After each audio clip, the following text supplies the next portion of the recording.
Okay, stay there. Be good boy. Hello again. Welcome. My name is Emma, and I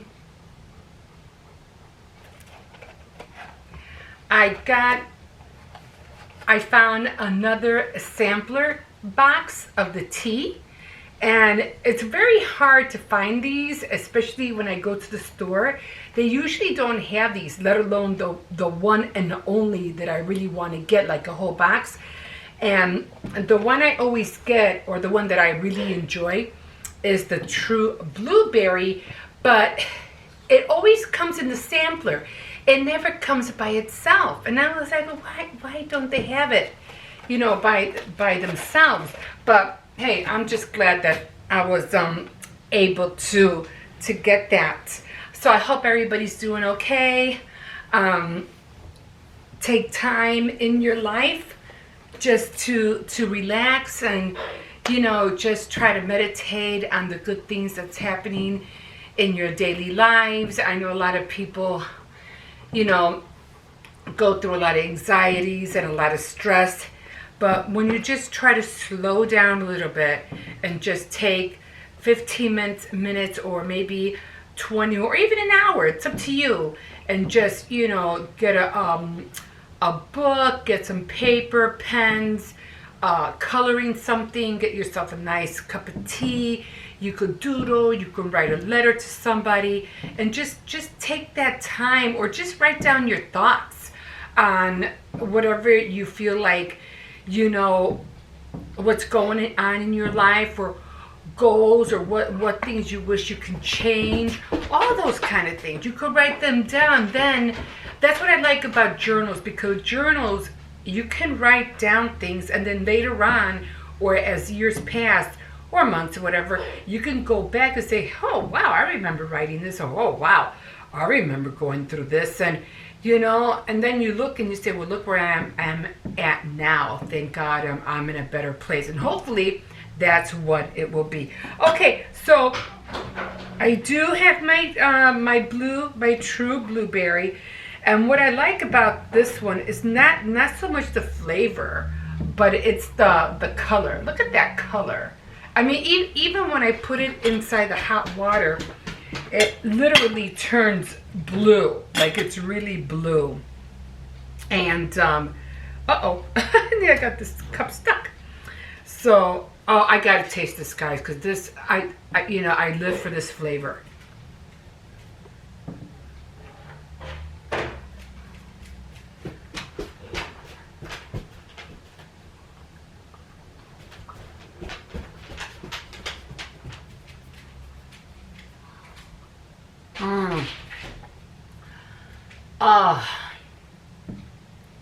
It tastes so good.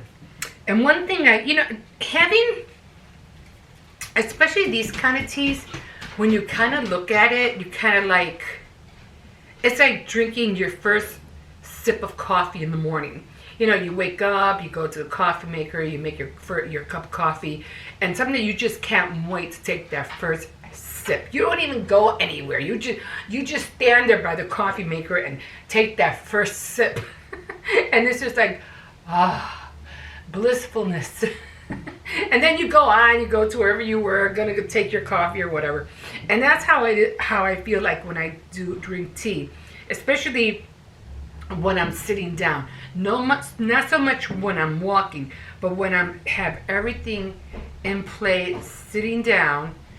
That first sip, it takes you away. It takes you to a higher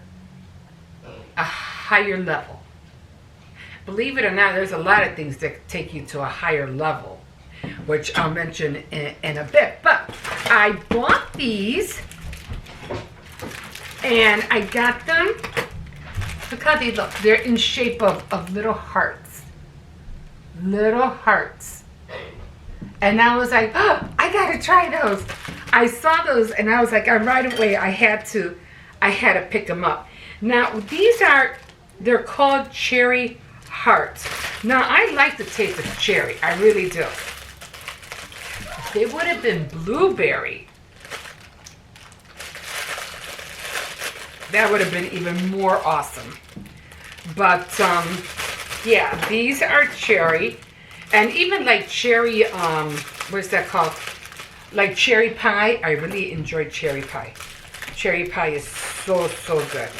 But I enjoy blueberry more. So they come in this little, I wonder if I can even take this out. They come in these little aluminum pouch. Let me see. I don't think they're individually wrapped. Sit down, Hippo. And they have chocolate on the back. Oh my God. Look at that. Oh, they just look so pretty. Oh. See, you made yourself slip. Oh, that's your bone. Oh, something else. Oh, a little on the hard side.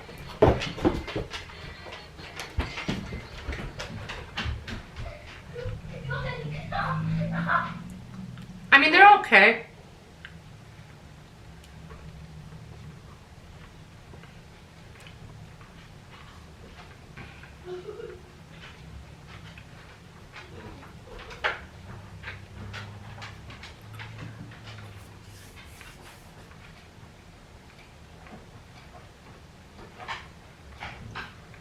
I think if they hadn't put the chocolate on the back,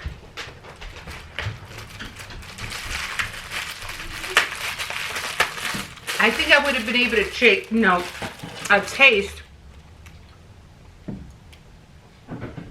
the cherry more. So I'm tasting more of the chocolate more than the cherry. But it was a good cookie. Maybe with coffee, I could probably dunk it in coffee, and maybe it'll soften the cookie a little bit, because I don't know. I think the cookie part could have been a little bit more buttery. I don't know, but you know, they're good, and definitely will display them on my tier tray. I did show a picture, or I did a video on all of my my Valentine stash.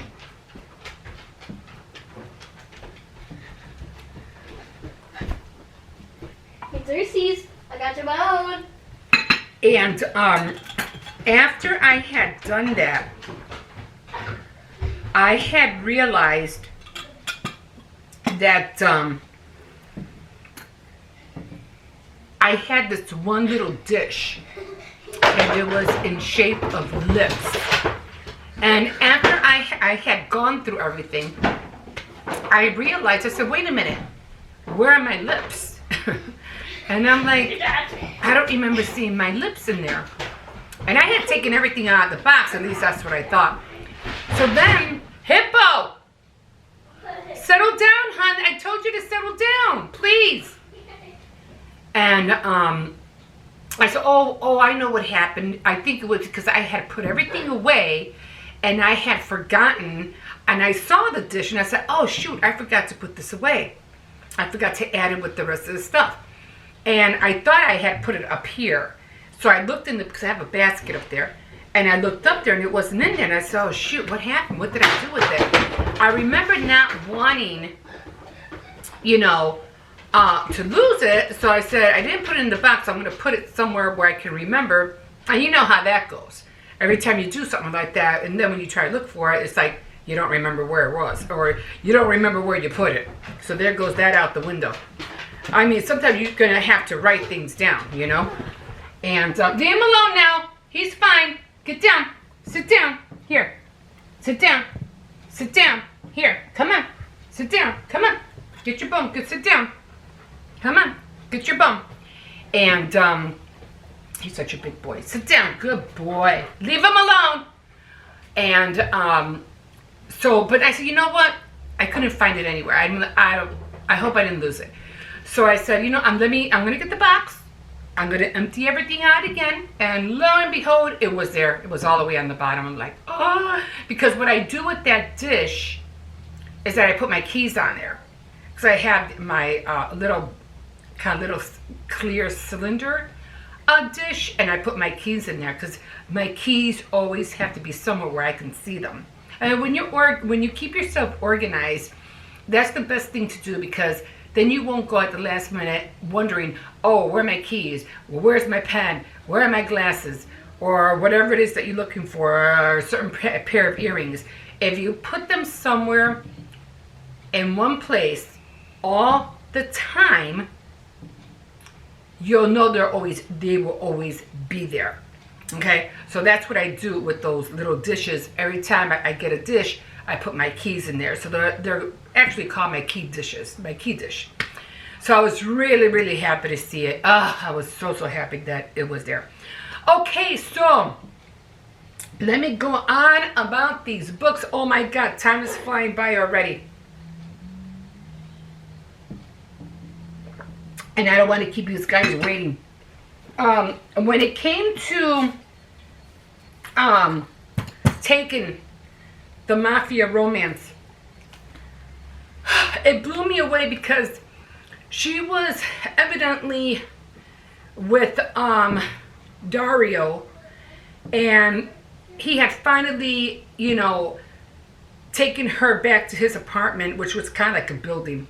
And after what they had found about, the reason he had frostbite in his ears and everything was because Sarah's father owned that building where they used to live in, decades ago, and their mother died from frostbite. She died. They were out in the cold. That's why he wanted to get revenge on Sarah and the father and the whole family, because of what happened to their mother. But towards the end, Sarah was starting to literally get herself more attached to Dario. And then at one point, he made her really sound like really dumb. Like she didn't, because everything was done for her since she was a little girl. She never went out on her own. Everything was brought to her. So it's like she never went out for a cup of coffee on her own, never lived on a place on her own, never went to the store on her own. And at one point, she didn't know how, in Dario's eyes, she didn't know how to do a thing. And on top of that, she admitted it. And so he had sent her out to the store, and he didn't really want to, but then he finally wanted to trust her, but then he didn't want to trust her because he felt like, well, if I let you go, you'll probably try to run away. And in her head, she didn't even think about that because she was already falling in love with him. So she ended up going to the store buying ramen or something, and he was so scared. Oh my gosh, it's not back yet. He was going frantic and everything like that. Like every step he went downstairs, every flight, he thought, oh no, she was taken. Oh, she ran away, but she didn't. She came back. And to make the long story short, some other woman comes in because he was in hysterics. They were good, and he had gone away. Somebody called him and he took off, which got Sarah a little bit, not really worried, but it got this other girl, Daphne, worried. Oh no, you got to get your stuff. You got to get out of here because you're going to get Dario killed. And she goes, no, everything's fine. He just wants ramen soup. And she goes, no, you got to go. You're making things worse and you have to leave. Believe me, wherever you go, you'll be happy. She goes, no, I'm making him lunch. So then this other person comes in. Her name was Willa. And it was some kind of letter that she had seen before, and she was wondering who Willa was. So Willa ends up, coming into the picture. Dario walks in. He sees Willa, and he says, what are you doing here? And she's like, well, I came here to help. Because no, we don't need your help. We're fine.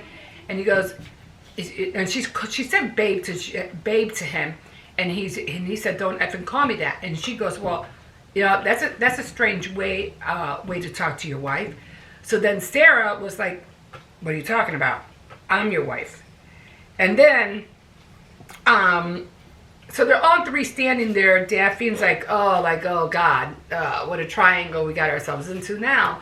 So, and she kept asking Dario, well, am I your wife? Am I? I'm asking you, am I your wife? But he wouldn't answer. So at one point it was like, well, if it was yes, it was betrayal, and if it was no, it was betrayal, and if it was yes, it was all a lie. So, and that's where it ends. That was it. I was like,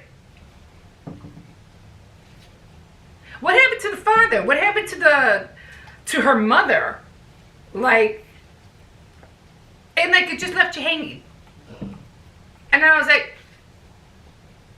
okay, all right, fine.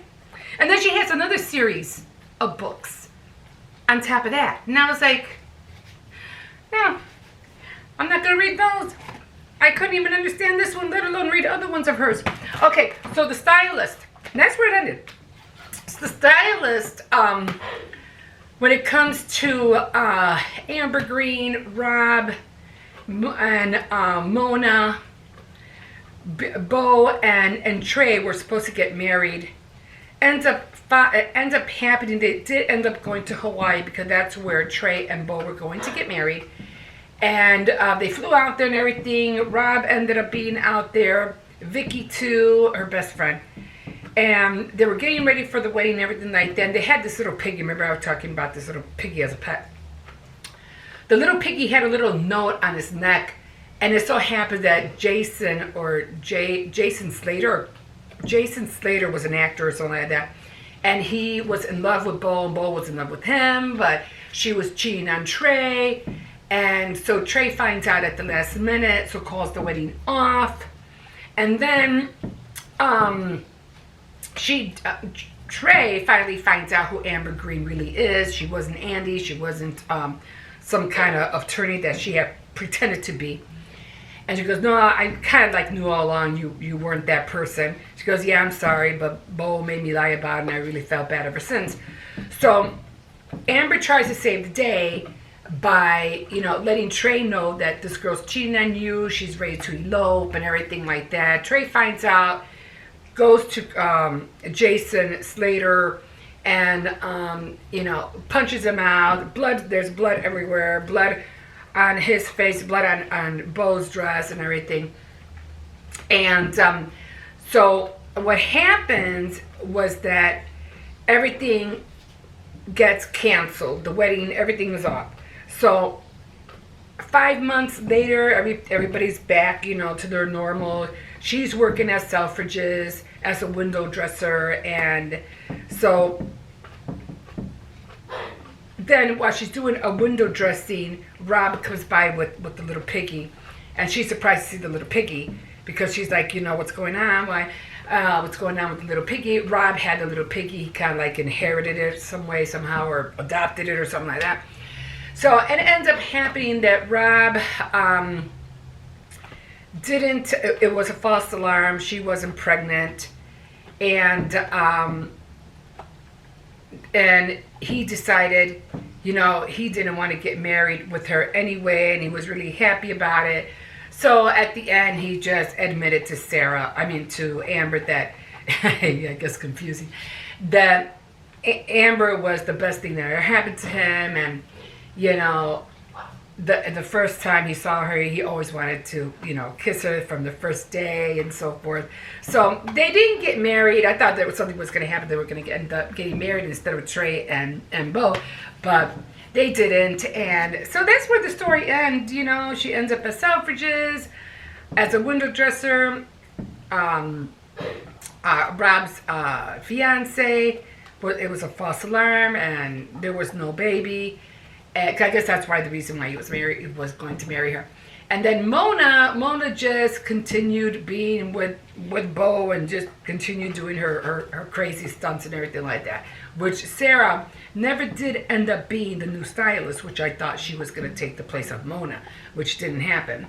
But yeah, and that's where it ended. Not really much of a romance, in there. But, I'll take what I can get. I'll read what I can get, and for $1.25, I'm not complaining. So I do have other books. I already have them lined up, and we'll see how those go. So I am already at another one. It's almost based on a Christmas story. But it's still a little bit after Christmas, so I didn't mind, it's on the Kindle. So I don't mind really reading about it because it was just a month ago that Christmas was here. So I'm going to read it. So, yeah, and that's where we're at, guys. So finally done. Yay! On to the next books. I'm glad you guys were patient with me, and I hope I was, really putting it out there and explaining how the whole stories went. I'm gonna try to get better, taking more notes and everything, because I read them, little by little. I don't read them all in one sitting. Okay, so like a fish in the sea. Excuse me. So glad you caught me, and I will catch you in my next video tomorrow, which is Wednesday, couponing day. So where am I at? Oh, 20. I'm sorry, I'm just looking at the what do you call it, the time. I won't be doing a Dollar Tree haul because, like I say, I only do those once a month. So my next haul will be going to CVS, see what I can do, see what I can get. I really didn't see anything in the CVS ad. I'm gonna have to try to go back and forth. 1 week couponing at CVS and another week couponing at Walgreens. So it's gonna be, flip flop, and we'll see what what happens, what comes up. Okay, so a lot of things, little things that I have to get on, crocheting, my prints, and I don't know if I mentioned about Tim Holtz die cut, the one with the little chocolates. Blew my mind. Oh my God. Oh my. And now that I see these, I might even try to make a print of these. And it's getting blurry again. I don't know why it does that. Anyway. Okay, guys. So don't forget to like, subscribe, and definitely comment. Okay, guys, we'll see you tomorrow. Bye.